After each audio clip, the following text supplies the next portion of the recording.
Hi అండి. మా ఆయన అయితే నాటుకోడి కోసుకొని తీసుకొచ్చిండు. నేను కూర అంతా అంటే అత్తమ్మ చూడు కొత్తిమీర తెచ్చి ఒకటి ఏడుతుంది. ఇగో ఇంట్లోనే పెట్టింది కొత్తిమీర, మిద్దె మీద చెట్లు కుండీలో పెట్టిందంట, తెంపుకొచ్చింది. ఇదేంటిది అత్తమ్మ?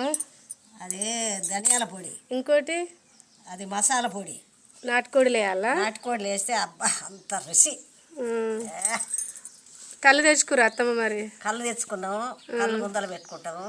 మసాలా నాటుకోడి ముక్కలు పక్కన పెట్టుకొని తాగుతుంటే ఎంత రుచి అనుకుంటున్నాము అంత రుచి ఉంటుంది. ఎందుకంటే మా కొడుకు కోడలు అంతా హైదరాబాద్లో ఉంటారు. వాళ్ళు నాటుకోళ్ళు బాగా అక్కడ కూడా దొరుకుతాయి, కానీ ఈడ మా మనవరాలు కొడుకుని కన్నది, అందు గురించి ఈడ మేము చేసుకొని తింటున్నాం. ఓకే ఫ్రెండ్, అత్తమ్మ అయితే ఇట్లా చెప్పింది కదా. నేను తర్వాత కళ్ళు తునకలు తినేటప్పుడు కూడా నేను వీడియో పెడతాను ఫ్రెండ్స్. Okay friends, bye.